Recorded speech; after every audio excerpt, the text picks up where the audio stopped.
I see her drink that gallon. I can do that. I'm at a party, I can do that. I take that much. And I'm staggering all over the place. Metabolisms are different. We're playing with something we shouldn't be playing with as Christians. It should be out of our vocabulary. And the fading flowers in its glorious beauty, which is on the head of the rich valley with those that overcome with wine. Behold, the Lord has one who is mighty and strong, like a storm of hail, a destroying tempest, like a storm of mighty overflowing waters. He cast down to the earth with his hand the proud crown of the drunkards of Ephraim, with the will be trodden underfoot. Now we know this Ephraim sitting on top of the hill.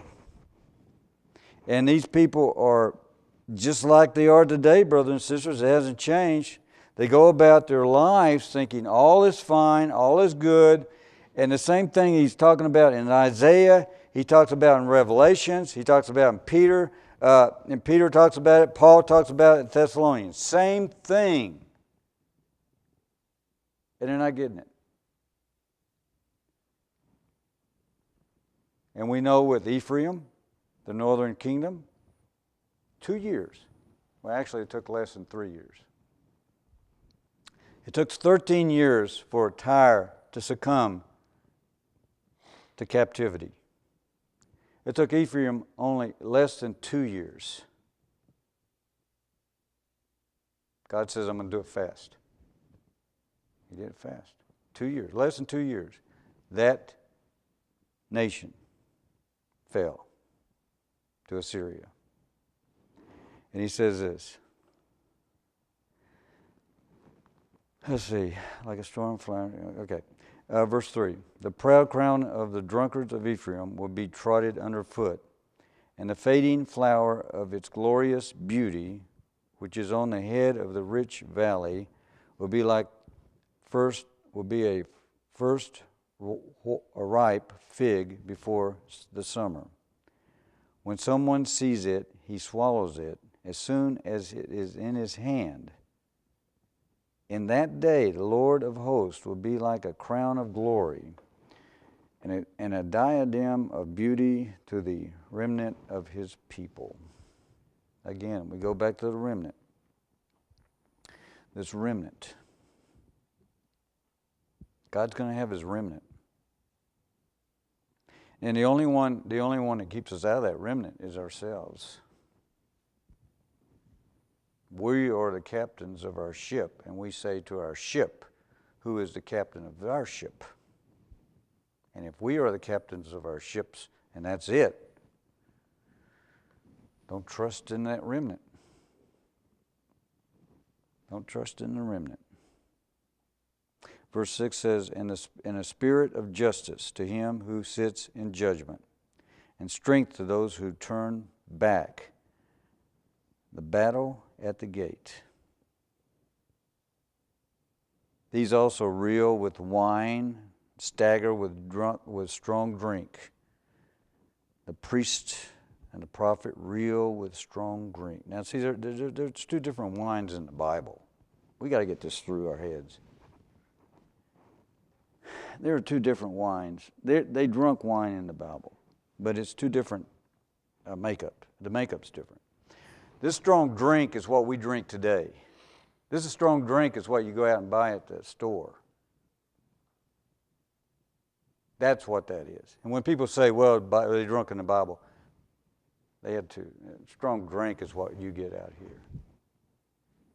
It's not the same.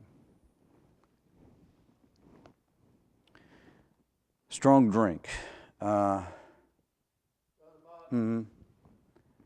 Do you think this reading carries also with it the concept of a lifestyle, an individual character who has lent himself to these intoxicants?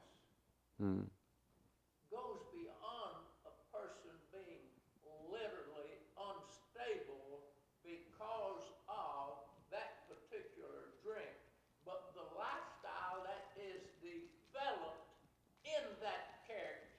Yeah, that's true.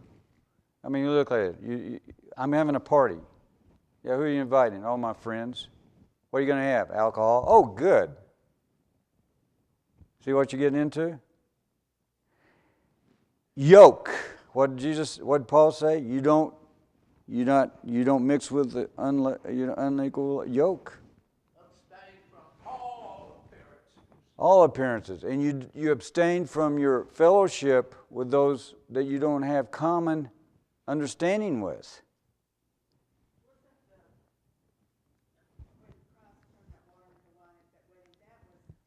That was different. Mm-hmm. Different. I like the New King James. It says that they also have erred through wine and through intoxicating drink. Yeah. Yeah. It's a difference. It's a difference. But this drunkenness is a wider scope than the results of influence of the intoxicant. All right. Well, yeah, you're right. It is a excessive liberal society. Mm-hmm. Yeah. Well, it's like Jesus said, and we said this before. The light came into the world. Rejecting it. Well, that's like nowadays, Brother Bob. If I say, hey man, I'm gonna have a party, everybody's invited, but there's not gonna be any alcohol. How many people's not gonna show? They will. They will. It's a few. Mm-hmm. Yeah, it's a few. See, it's like Jesus said, the light came into the world. They choose not to look at it. They choose not to follow it because their deeds were evil. And that's what Emmett was talking about. It's that character, desire to do evil, desire to be involved in other things besides Christ. So if I say to somebody, what you're doing is sin because it's homosexuality, or it's sin because you're divorced and it's not authorized through Christ, the Scriptures, then they tell me I'm judgmental, I'm a hate monger, because I'm telling them the truth that was told me through that. Through this. Not Bob LupPlace. No, this. And when somebody doesn't say that, and they accept whatever, like some of these congregations we know that has the Church of Christ, and they accept it all, they're not following that, they're following themselves. They're following their thinking of mankind, and this is what Isaiah is talking about. You become corrupt. God's telling them through Isaiah, you become corrupt. You've accepted this. And there's going to be a judgment. And your leaders. You can't lead because your leaders are caught up in it, leading it. And then you have followers. You see, and this is also what Alan and Emmett was talking about. You got followers. People just follow because it's hip. It goes with establishment. It goes with the majority. And everybody doesn't want to be a loser. So they look at this as, when you follow this, you're a loser because you're not with the majority. And remember, when you remember, remnant. Very small, remnant.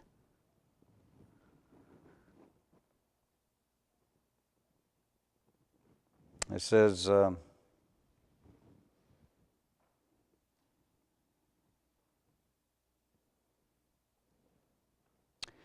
verse 7 says, these also reel with wine and stagger with the drunkard strong drink. The priest and the prophet reel with strong drink.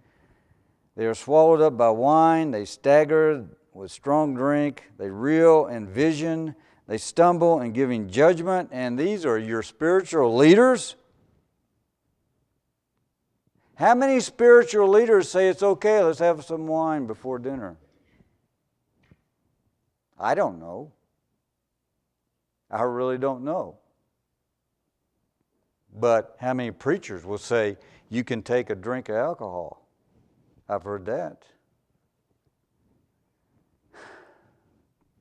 One of the first things that elders asked me they asked me for this job, you stagger around, you get drunk? I didn't say it like that. They didn't say it like that, but they were concerned about my character. Do I drink? Of course, the answer is no, I've never done it. I was talking to a young man, June and I was picking up some insurance, and he asked me this question. He says, you drink alcohol? And he knows my age. I said, I never touched it. I don't know what it tastes like. Of course, he understood that because I'm only 107 and I'm 5'11". I don't have it, So I'm in good shape. I don't drink that stuff. I've never tasted it. I don't know what it tastes like. I don't want to know what it tastes like because my dad told me what it can do, what alcohol can do. And I was in a beer drinking country, and I went out with soldiers, military, who drank their colas for lunch. We go out to a Gasthof, which is a German restaurant. They'd order their beer, their wine, whatever. I drank a cola. And I saw in the military what it does. Alcohol. One of the worst, the disease of the military is alcohol. Didn't want it. I saw it. Didn't need it. My son doesn't drink it. Don't need it. But I don't want to get into this alcohol in this. I want to just, what he's saying is, you got to a point, like Emmett was talking about, your character has gone from me, God. We'll pick this up next time.